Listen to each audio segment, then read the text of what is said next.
எல்லாம் வல்ல அல்லாஹ் தஆலாவின் நல்லடியார்களே, நறுமை சகோதரர்களே, இப்போ உங்களோட சந்தேகம் வரலாம். சரி, மீலாது நபி விழாவை அல்லாஹ் புகழ்ந்து சொல்லவும் கிடையாது, ரசூலுல்லாஹ் புகழ்ந்து செஞ்சதும் கிடையாது, குலஃபா ராஷிதீன்கள் 40 வருஷ காலத்தில் அது நிகழ்வு நடந்தது கிடையாது, அதுக்கு பின்னாடி வந்த ஆட்சி அதிகாரத்தில் நடந்தது கிடையாது. இது எப்போ நடந்துச்சு, யார் செஞ்சார், இதுக்கு யாரு காரணம் அப்படின்னு கேள்வி வரும் இல்லைங்க.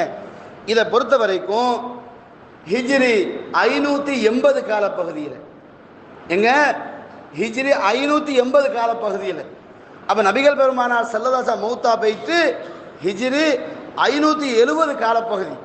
ரசூலுல்லாஹ் 10 வருஷம் வாழ்ந்தாங்களா, அந்த 10 நம்ம கழிச்சு போட்டு பார்த்தோம்னு சொன்னால் 570 சொச்சம் ஆகுது. ரசூலுல்லாஹ் மௌத்தா போயிட்டு 570 சொச்சத்துக்கு பின்னாடி ஃபாத்திமிய ஆட்சி. ஃபாத்திமியா யாருடைய ஆட்சி? ஃபாத்திமியா ஷியாக்களுடைய ஆட்சி. ஃபாத்திமியா ஷியாக்களுடைய ஆட்சி. ஃபாத்திமியா ஆட்சியில் அபு சயீத், அடுத்தது அபு சயீத் என்றவர் குபுகுபி, அபு சயீத் குபுகுபி என்ற அரசர், இப்னு ஜைனுத்தீன் அலி இப்னு என்று வரக்கூடிய இந்த பேருக்கு சொந்தக்காரர். அப்போ அபு சயீத் என்ற மன்னர் தான் இதை உருவாக்குறார். இவர் யாருன்னு பார்த்தீங்கன்னா இவருடைய ஹிஸ்டரி வேற பக்கம் நிற்குது. அப்போ இப்படி இஸ்லாமிய சமூகத்தின் எதிரிகளாக இருக்கக்கூடிய, இஸ்லாமே ஒதுக்கி தள்ளக்கூடிய ஷியாக்களால் ஃபாத்திமியா ஆட்சியின் போது ஹிஜ்ரி 580 காலப்பகுதியில் இந்த மீலாது நபியுலா கொண்டாடப்படுகிறது. அப்போ இதே அந்த ரசூலுல்லாஹ் புகழ்ந்து சொன்னார்கள் 3 நூற்றாண்டு, அதுக்குள்ள கூட கிடையாது. அப்போ ஷியாக்களால் உருவாக்கப்பட்ட ஒன்று இன்னைக்கு இஸ்லாமிய சமூகம் அதை அங்கீகரிக்குமாக இருந்தால் இது எவ்வளவு பெரிய துரோகம்னு யோசித்து பார்க்க வேண்டும். இது வெறுமனே மற்றவங்க உருவாக்கல, ஷியாக்கள். இன்னும் சொல்ல போனால் இதனுடைய கருத்து பீடாவாக இருக்கக்கூடிய ரவாஃபிலாக்கள். ரவாஃபிலாக்கள் யாரு? மிக மோசமானவர்கள். அதாவது சஹாபாக்களை திட்டி தீர்க்கக்கூடியவர்கள், சஹாபாக்கள் மீது வசைபாடக்கூடியவர்கள். இந்த மோசமான ஷியாக்களால் உருவாக்கப்பட்டதுதான் இந்த மீலாது நபி விழா. அப்ப இன்றைக்கு நாங்கள் ஷியாவு முஸ்லீம் கிடையாது, அவர்களை எதிர்க்க வேண்டும், அவர்களை நாட்டை விட்டு விரட்ட வேண்டும் என்று நாங்கள் துடிப்போமாக இருந்தால் இந்த நிகழ்வுக்கு ஒரு காலம் நாங்கள் ஆஜராகக்கூடாது. இதற்கு ஒரு நயா பைசா கொடுத்து விடக்கூடாது. ஷியாக்களால் உருவாக்கப்பட்டது. ஷியாக்கள் யார்? ஷியாக்களை பொறுத்த வரைக்கும் எங்களை காபிர்கள் சொல்றவங்க.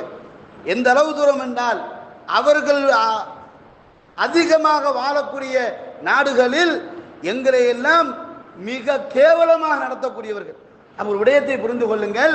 இந்த ஷியாக்களால் உருவாக்கப்பட்ட இந்த மீலாது நபி விழாவை நீங்கள் யாராவது ஒருத்தர் கொண்டாடினால், அல்லது நீங்கள் சந்தா கட்டக்கூடிய பள்ளி வாசலை நிறைவேற்றுவதற்காக இவர்கள் உங்களை அர்ப்பணித்தால், அல்லது உங்களை திணித்தால், அல்லது உங்க பிள்ளைகளுக்கு அன்றைய நிகழ்வுக்கான ஃபங்க்ஷனுக்கான ஒரு நிகழ்வை கொடுத்து நீ பாட்டு படி, நீ கிராத்து ஓது, இப்படி எல்லாம் சொன்னா கூட அந்த நிகழ்வுக்கு அனுப்பிடாதீங்க. ஏன் அனுப்பிடாதீங்க?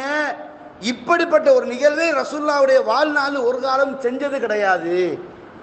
இது மிக தெளிவான பித்அத். பித்அத் என்பது வழிகேடு, வழிகேடு என்பது நரகத்தை இட்டு சொல்லும். எனவே இவ்வளவு தெளிவான மார்க்கம் இருக்கும் போது அல்லாஹ்வுடைய தூதர் காட்டி தராத ஒரு விடயத்தை நாங்கள் மனம் முரண்டாக செய்வோமாக இருந்தால் அல்லாஹ்வுடைய சாபத்துக்கு நாங்கள் ஆளாக வேண்டி வந்துவிடும். எனவே அன்பார்ந்த இஸ்லாமிய உறவுகளே, இத்திபா ரசூல் என்பது ரசூலுல்லாஹ் செஞ்சதை செய்வதுதான். அப்ப ரசூலுல்லாஹ் செய்யாததை செய்யவில்லை என்று தெரிந்தும் கூட நாங்கள் பிடிவாதத்தனமாக அவன் சொன்னா நாங்க செய்யாம விடுவோமா அப்படின்னு பிடிவாதம் பிடிச்சா அதுக்கு நம்ம வழி கிடையாது. ஓமா அலைனா இல்லல் பலாகுல் முபீன், சத்தியத்தை தெளிவாக எடுத்து சொல்வதுதான் எங்கள் வேலை. எங்கள் அடுத்த திணிப்பது எங்கள் கடமை கிடையாது. ஆனால் ஒவ்வொருத்தரும் மேய்ப்பாளர்கள். உங்கள் மேய்ப்பை பற்றி நாளை மறுமையில் விசாரிக்கப்படுவீர்கள். நீங்க ஒவ்வொருத்தரும் நாளை மறுமையில் விசாரிக்கப்படுவீர்கள். எந்த அளவு ரசூலுல்லாஹ் சொல்றாங்கன்னா, சமூகத்தினுடைய பொறுப்பை அல்லாஹ் ஒருத்தருக்கு கொடுத்து அந்த மனிதன் சமூகத்தை நேர்வழிப்படுத்தாமல் தாந்தோண்டித்தனமாக ஏனோ தானோ என்று வாழ்ந்துவிட்டு அல்லாஹ்வை சந்தித்தால் அல்லாஹ் அவனுக்கு சுவர்க்கத்தின் நறுமணத்தை ஹராமாக்கி விடுகிறான். சுவர்க்கத்தின் நறுமணத்தை ஹராமாக்கி விடுகிறான். எனவே இந்த சமூக துரோகம் நபியாவை செய்யற ஒரு ஹியானத், மோசடி. இந்த மோசடியில் நீங்கள் யாராச்சும் கலந்து கொண்டால் அல்லாஹ்வுடைய தூதருடைய அந்த கடுமையான சாபம், சொஹ்கன் சொஹ்கன், என்னை விட்டு தூரம் போகி விடுங்கள், நான் மௌத்தாயினத்துக்கு பின்னாடி மார்க்கத்தில் நான் காட்டாததை மார்க்கமாக செய்தீர்களா, என்னை விட்டு தூரம் போகி விடுங்கள் என்று அந்த ஹவுதரில் தண்ணீர் தராமலே ரசூலுல்லாஹ் கோபத்தில் விட்டு நம்மளை விட்டு தூரம் போவார்களே, அந்த சமூகத்தினுடைய நிலையை விட்டு கொஞ்சம் யோசித்து திருந்திக் கொள்ளுங்கள். அந்த நிலைமை யாராலும் யாருக்கு உதவி செய்ய முடியாது. இந்த நிகழ்வால் அந்த சாபம் எங்களுக்கு வரும் என்றால் கலைந்து விட்டு சுன்னாவை நடைமுறைப்படுத்தக்கூடிய சமூகமாக நாங்கள் வாழ்வோம். எனவே ஷியாக்களால் உருவாக்கப்பட்ட அந்த பாத்திமியா ஆட்சியில் உருவாக்கப்பட்ட ஹிஜ்ரி 580 காலப்பகுதியில் உருவாக்கப்பட்ட இந்த மீலாது நபி விழாவுக்கும் இஸ்லாமிய சமூகத்துக்கும் அணுவளவு சம்பந்தமில்லை. இது ஷியாக்களுக்கு சொந்தமானது.